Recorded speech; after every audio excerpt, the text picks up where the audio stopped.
Muy bien, como les había dicho, vamos a hablar hoy día de prevención, de lo que ha pasado con este simulacro nacional, y tenemos al señor Juvenal Medina. Él es miembro del Consejo Directivo del Centro de Estudios y Prevención de Desastre PREDES. Muchas gracias, Juvenal, por estar con nosotros. Buenas noches. Buenas noches, Maite. Gracias por esta oportunidad de dialogar sobre este ejercicio. Exactamente. ¿Este ejercicio para qué ha servido? ¿Qué resultados ha tenido? Bueno, en principio los simulacros son ejercicios que tienen como finalidad evaluar, valorar el nivel de preparación que una población va adquiriendo en la expectativa de tener una respuesta buena ante una situación de emergencia. Como todos sabemos, Lima tiene un escenario de riesgo sísmico alto. Tiene una muy alta vulnerabilidad de la población que puede sufrir daños severos de ocurrir un terremoto grande, como nos advierte el Instituto Geofísico del Perú. Y también nos preocupa mucho esta alta vulnerabilidad que hay en la población. Vulnerabilidad expresada, por un lado, por la ubicación, ¿no?, de las viviendas, la calidad o la fragilidad que muestran las viviendas, pero también la poca resiliencia de la población, esa poca capacidad de poder superar una crisis que le puede generar un terremoto de esta naturaleza. Claro, y en tu criterio, ¿tú crees que la población responde bien a estos ejercicios? Porque a veces, vamos a decir las cosas como son, eso se toma muy a la ligera y eso es un fallo cívico, porque asumiendo que el Perú es un país sísmico y que técnicamente estamos en un silencio sísmico, nada obstaría que, por ejemplo, inmediatamente empiece un terremoto. Efectivamente. Así de dramática es la situación. Sí, ¿Estamos preparados para enfrentar esa situación? Además de todos los dramas que hay en el Perú, un terremoto. Sí, bueno, el ejercicio que hemos hecho ahora, como también los que se han hecho anteriormente, buscan ir mejorando la conducta, la actitud, ¿no?, de la población, que nos permita evaluar el desempeño a nivel familiar, cómo se conduce una familia sabiendo que su vivienda de pronto no tiene la resistencia adecuada y por lo tanto tiene que asumir una decisión de evacuar o de ponerse en el lugar más seguro, ¿no?, para salvar la vida. Entonces, pero también el ejercicio sirve para evaluar a las instituciones de primera respuesta, a quienes tienen una responsabilidad grande de conducir una crisis. Entonces, por eso se instalan, se ven todos los equipos de las entidades de primera respuesta, como son los bomberos, están los equipos de salvataje, están los que ven el tema de la salud, los que instalan los albergues, etcétera. Entonces, como Lima es tan grande, entonces los ejercicios se han hecho también de manera descentralizada. Entonces, hubo un ejercicio grande en la plaza que ha convocado a la municipalidad, al Palacio de Gobierno, con los ministros que estaban en sesión, entiendo, pero también han habido ejercicios en los barrios, ¿no?, en Comas, en Puente Piedra, en Los Olivos, en San Juan de Miraflores, Villa El Salvador, Villa María del Triunfo, donde hemos visto una actuación de la población y que nos puede decir que hay buena respuesta, ¿no? Hay una interesante actitud de la población que va mejorando su conducta, su interés por salvar su vida, pero eso no es suficiente. Entonces, lo que nos toca es emprender de pronto, reducir la vulnerabilidad, trabajar fuerte en mejorar la seguridad de la vivienda. Claro. Porque el sismo que nos advierte el IGPES ha de ser de tal magnitud que podría de pronto generar un daño muy severo. Hay más de 2 millones de viviendas que están muy frágiles en Lima y que podrían generar de pronto un impacto muy grande en la población con un número de fallecidos, pero sobre todo damnificados, como la cifra que nos ha dado el general Yáñez en la mañana, ¿no? Ahora, conductualmente, estamos entonces, tú dirías, preparados para poder enfrentar una crisis de este tipo, un sismo o, bueno, un terremoto de gran magnitud. Claro, pensando en Lima, nos preocupa el sismo con los efectos de tsunami, pero también con desprendimiento y caída de rocas en los cerros. Como usted ha visto, claro, gran parte de la población habita en los cerros, donde pueden haber rocas que causen los daños, como en muchos casos se ha sabido. Pero el concepto de multipeligro que se ha dado en el Perú es porque en el Perú tenemos un escenario muy diverso, ¿no? Riesgos por inundaciones, por bajas temperaturas, por deslizamientos, por huaicos. Ahorita que nos advierten de la ocurrencia de un niño probable, ¿no? Entonces es necesario ensayar también frente a ese gran problema. Entonces, la preparación nunca es suficiente. Así es. Es necesario que la preparación sea un proceso continuo, pero paralelamente también tenemos que trabajar en mejorar la seguridad, reducir la vulnerabilidad de la vivienda, Claro, reforzándola, ¿no?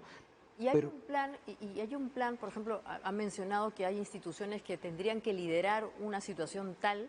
Estas instituciones también tienen que ver algo con lo que nos está sugiriendo, mejorar la capacidad de las viviendas para enfrentar una situación como esta.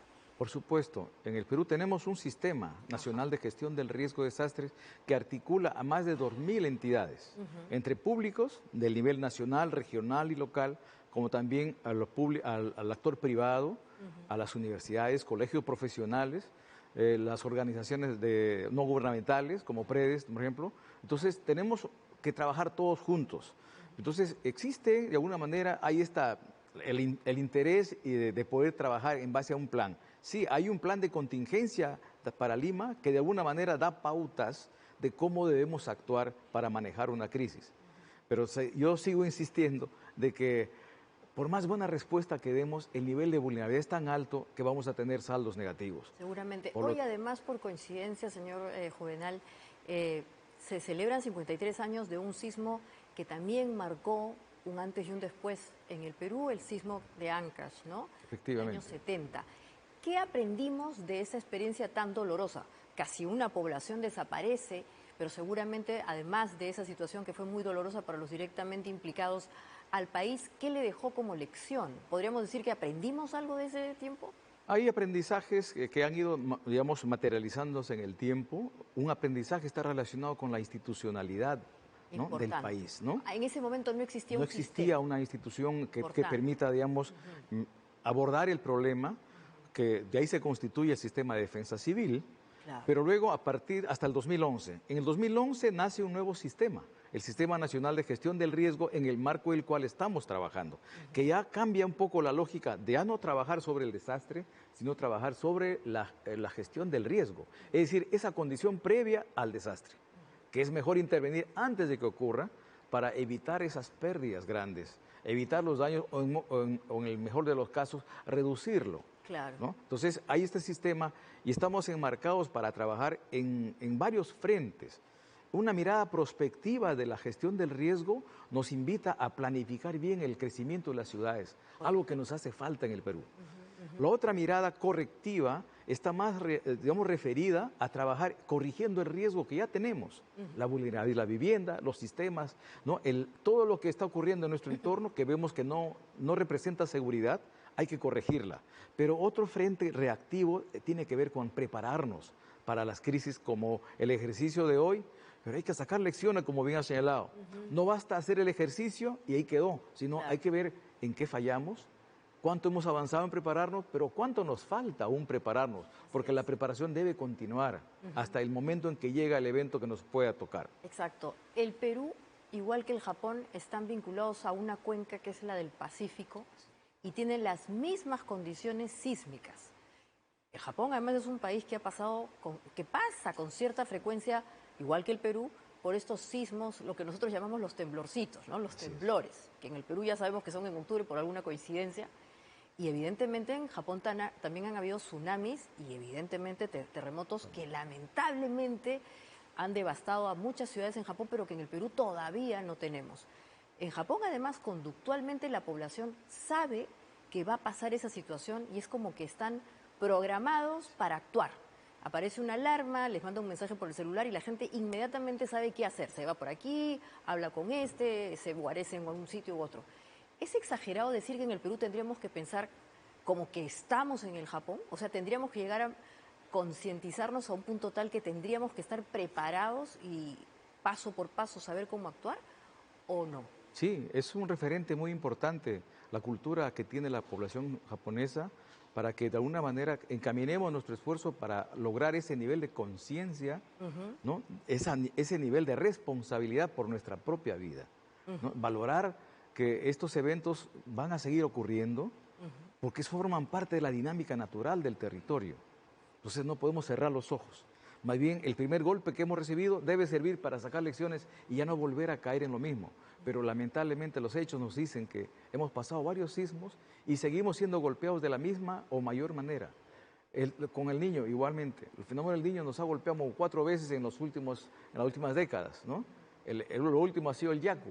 Entonces, nos falta generar más conciencia y eso tiene que ver con la educación, tiene que ver con un trabajo continuo, no solamente de manera coyuntural con las emergencias o con los simulacros como ahora, sino tiene que ser un trabajo continuo de educación permanente a nivel escolarizado, a nivel de educación superior, pero generalmente en toda la comunidad a través de los medios de comunicación.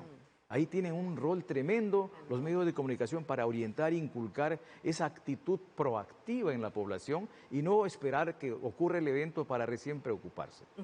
Por ejemplo, usted dice que tiene que haber constancia y continuidad. Al ejercicio que ha habido hoy, ¿qué debería, en una situación ideal, sobrevenirle? O sea, ¿qué debería seguir? Hoy día hemos hecho este ejercicio, se han movilizado las instituciones que tendrían que liderar una situación de sismo o de cataclismo, seguramente tendría que haber una reunión de lecciones aprendidas. Exacto.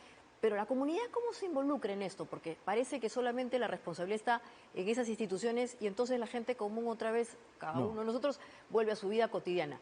¿Cómo nos concientizamos con el hecho de que lo que hicimos hoy tiene que tener una continuidad? Justamente el ejercicio es un ejercicio de evaluación. En la evaluación uno reconoce lo bueno que tenemos, pero también reconoce lo malo, lo que nos falta aún aprender y mejorar. Entonces, esa valoración tiene que ser como una referencia para poder seguir trabajando, corrigiendo los errores que hemos podido observar en el ejercicio de hoy. Pero si no hacemos eso, nos quedamos tranquilos y la vulnerabilidad crece silenciosamente. Y para que ocurra desastre, señorita, no es suficiente el fenómeno que ocurre, sino es esencialmente importante la vulnerabilidad, es decir, esa fragilidad que nos conduce a sufrir daños. Si no fuéramos vulnerables, los eventos serían como distractores, más no causantes de daños. Ahora, por ejemplo, ¿sabemos cuánta población ha participado de este ejercicio? ¿Hay forma de saber esto? Otra vez en Japón o en algunos lugares que tienen estas características hay elementos de tecnología que ayudan, por ejemplo, a verificar que de verdad la población se movilizó, estuvo reunida en parques, en lugares dedicados justamente para guarecerse. ¿Sabemos eso? Porque también una lección aprendida es entender cuánto nos involucramos en esto. Sí, bueno, en el Perú se está trabajando en mejorar un poco el sistema ya de comunicación, ¿no? Hay un sistema de alerta, el SISMATE, que muchos han extrañado que no haya estado funcionando. ¿Y qué pasó ahí? Bueno, es un mecanismo de comunicación que está a prueba y que debe ir ya entrando en la cultura de la población, que nos permita recibir la información en nuestro celular, en las pantallas del televisor, entre otros, para que esto pueda ya ir entrando en la conciencia de la población. Es un trabajo permanente, como le digo, pero créeme decir que estas dificultades que atraviesa el país en aspectos políticos distraen la atención y ponen la gestión de riesgo en un nivel muchas veces muy bajo. Ya no es una prioridad y eso juega en contra de nuestra seguridad. Y es una reflexión que tenemos que hacer. Es muy importante lo que dice el señor Medina porque hay demasiados distractores y este tema, por ejemplo, que debería ser prioritario porque, como digo, en este momento podría iniciarse un cataclismo y además de estar distraídos en 30.000 cosas, no sabríamos cómo actuar. Entonces, hay que recordar, por ejemplo, lo que pasó también en el sismo del 2007, me parece, al sur, en Ica, en Pisco, que tampoco supimos qué hacer, que a pesar de que había este sistema, colapsaron las comunicaciones, la gente se desesperó. La pregunta es, ¿podríamos darle de alguna manera prioridad a esto también desde la ciudadanía? Hay algunas entidades que nos permiten también hacerle un seguimiento a capacitarnos. Así es, justamente en ese trabajo de sumar esfuerzos estamos como PREDES, como institución de la sociedad civil y otras entidades que también trabajamos colaborando, apoyando, buscando generar conciencia del riesgo, pero también dando pautas de cómo puede ser nuestra actitud para poder mejorar nuestra conducta, pero también, sobre todo, corregir el riesgo, que es algo que nos afecta día a día y tenemos que ver cómo desde la gestión pública, a través de los gobiernos locales, distritales, provinciales, regionales y el mismo gobierno nacional, tiene que hacer su parte en el nivel de las competencias que tiene. Si sumamos todos esos aportes, haríamos gran cambio en el Perú que necesitamos. Entonces, es un trabajo articulado, mancomunado, permanente. Las inversiones públicas tienen que ya incorporar el factor riesgo para que no sea una inversión vulnerable. Las viviendas que se han de construir en el futuro tendrían que estar ya con los criterios de sismo resistencia. Hoy escuché una charla del Ministerio de Vivienda donde están planteándose cambios en la forma de afrontar el tema de la vivienda, de exigir primero un estudio de evaluación de riesgo para que la vivienda se establezca en lugares seguros y no se admitan viviendas en zonas de alto riesgo. Sería un cambio muy, muy importante. Pero a eso deben sumarse los gobiernos locales, ¿no? Porque ellos también son responsables de la gestión del territorio. Y eso nos remite a ver la calidad de los alcaldes que estén debidamente conscientes de la responsabilidad grande que asumen en materia de gestión del riesgo al ser elegidos como autoridad. Entonces, este es un trabajo articulado y permanente y que debemos hacer, no desmayarnos, no desanimarnos si vemos que hemos avanzado poco, pero tenemos que persistir porque vivir en un territorio con alta susceptibilidad a tantos peligros nos invita a estar siempre permanentes en este tema. Claro, y concretamente los gobiernos locales o gobiernos regionales, ¿qué tipo de responsabilidad tienen? Por ejemplo, a ellos les corresponde organizar a la población, a los vecinos en tiempo no sísmico, por llamarlo de alguna manera. Así es. O sea, ¿qué responsabilidades tienen? Porque la sensación que uno tiene es que esto se produce eventualmente, cada 6 meses, o sea, y de pronto cuando vino el sismo, ahí todos lloramos. Sí. Pero, ¿qué cosas son las que, por ejemplo, como vecinos podríamos reclamarle al municipio o como pobladores de una región, qué podríamos reclamarle al gobierno regional? Mañana nos vamos todos juntos y decimos, ¿qué queremos? ¿Qué hacemos? O sea, quiero saber cómo me preocupo, quién me da información. Usted ha puesto una palabra muy importante, ¿cómo le exigimos? Lo que debemos exigir como ciudadanos es un buen trabajo en gestión del riesgo, porque de acuerdo a la ley, los alcaldes lideran la gestión del riesgo en sus territorios. O sea que el alcalde tiene que ser el primero líder en salir ahí y estar en el simulacro. No solo en el simulacro, sino en la planificación de las inversiones, de las obras que toca hacer como parte de la gestión del desarrollo, haciéndolo bien, que no sea vulnerable, que sea seguro. Que soporte todos los eventos que puedan ocurrir en el territorio. Del mismo modo, el provincial y así como también el regional son gestores del desarrollo, gestionan recursos públicos, tienen la misión de crear condiciones de desarrollo, de mejorar la calidad de vida de las personas. Pero si tenemos una población vulnerable que sufre desastres, ahí no hay calidad de vida.